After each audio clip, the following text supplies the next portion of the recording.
being the last in the queue always is a disadvantage because everybody's already said stuff that I wanted to say. No, not really. But just one thing that I was going to add. I think one of the real opportunities in the whole kind of working together framework is actually doing the joint analysis and actually identifying areas of particular countries that are particularly vulnerable, who are the most vulnerable, and what are their aspirations. And very quickly, you get into the transformational issue because especially in the dry lands of East Africa, and I think it's pretty much the same in the Sahel, these communities are changing very quickly. I mean, I can talk to John over there, and he would agree. The age of the traditional pastoralists is probably over to a large extent. Pastoralists are commercializing; they're doing very well. It's a good business to breed and bring up animals, but an awful lot of people are moving out of that. And they're doing so partly through, poverty and being pushed out, and partly through choice. And there's a growing evidence that, a lot of younger people who are at school or leaving school or whatever, they have no intention of being a pastoralist for the rest of their life. They want to buy an iPod, and move on. So there is a real dynamic of change that is taking place. And I think until we really got together and started to sort of analysing this, we were often on the wrong tracks. I know sort of even a couple of years ago we had discussions around, resilience in the arid lands of Kenya, southern Ethiopia. And a lot of development people were saying, okay, that's where the pastoralist lives, right? So we do animal health, we do livestock marketing, and we do value chain and vaccinations. Yeah, vaccinations, yeah, animal health. And then, a few actually of us sort of humanitarians kind of poked our noses into this development discussion and said, yeah, but actually when you look at the dynamics of these communities, it looks like about half of those people don't actually own any livestock any longer. So if you're targeting the most vulnerable, then don't do livestock projects. Okay, not that livestock projects are wrong, of course, but it's just the kind of the difference of a humanitarian kind of more vulnerability, equity focused, and a growth model from development. Bringing those, arguing about it, and pointing out some of those issues is actually very powerful. So I think there are a lot of opportunities around that, which also goes back to some of the evidence issues as well, not just how it works, but what can actually make things work. Just a tiny little bit on another opportunity in the pool funding that came up, and I mentioned this issue with the assessment we did with DFID, that the end of that process should be a pool fund in Zimbabwe, which initially will be kind of like EU plus member states who are interested, but it can be wider than that. It can be non-traditional donors and definitely the US if they were interested. So there are opportunities as well to put together a pool fund. But the pool fund is just a beginning. Then you've got to work out how to build resilience without those resources. What are the criteria? What are the mechanics of it? So it's quite an involved process, but I think it's an opportunity that needs to be kind of learnt from and disseminated from the learnings. I'm going to take this opportunity as the moderator to give another shout out to, I don't know if it's Tim, but DFID.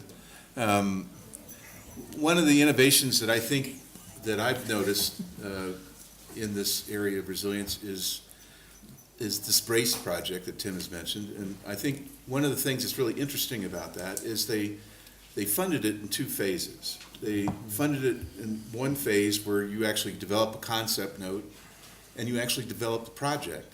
And so instead of having a pre-cooked idea about what you think the project should be focused on, they actually let the people that are submitting proposals actually do the analysis during the concept phase, so that they actually do this kind of work that Colin's just talking about, good analysis of the constraints, the underlying causes, and then they generate a project proposal. And then they decide which one of those they fund.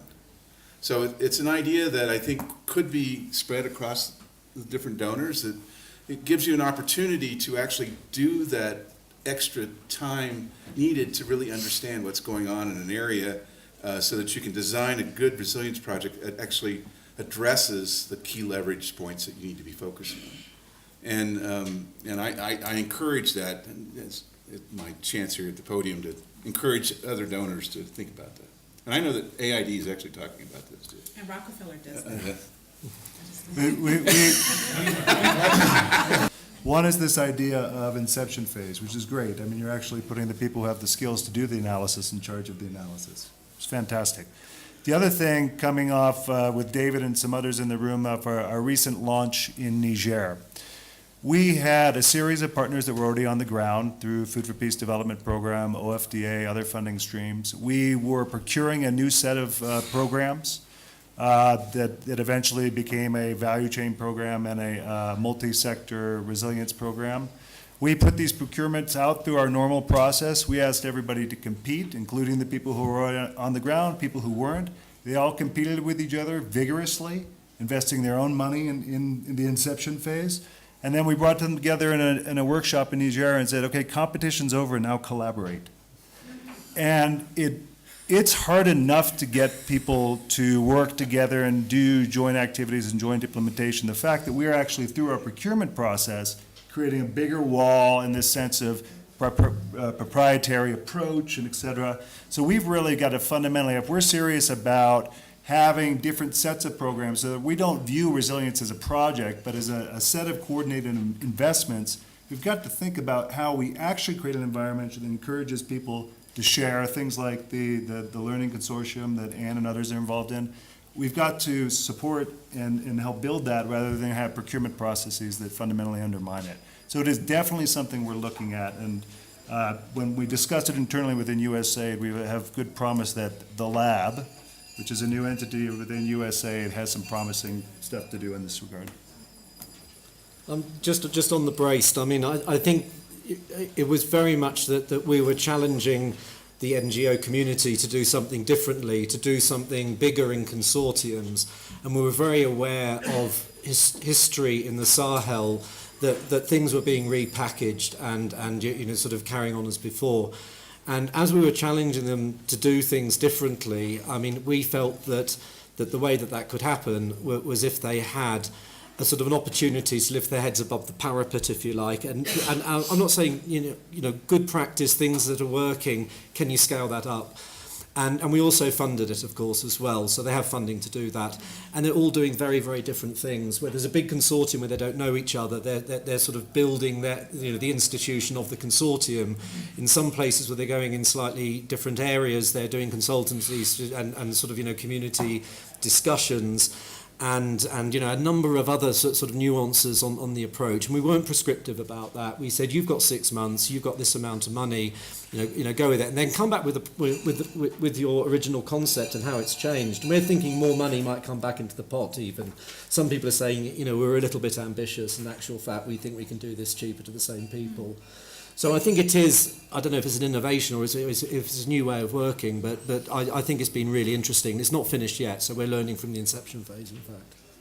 Thanks for reminding me about it.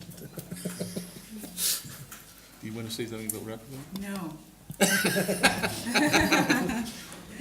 Very quick, because I think everybody needs to go, but our time is up. I mentioned this Ethiopia program, which is a little bit similar, from what I hear about the BRACE thing, which is going to be presented at 2 o'clock. So that's quite an innovative approach involving different sort of partners working in consortia or near consortia, you know, in particular clusters in the most vulnerable areas of Ethiopia. So I won't say anything more about it because you can hear everything at 2 o'clock if you're interested. Okay, thank you.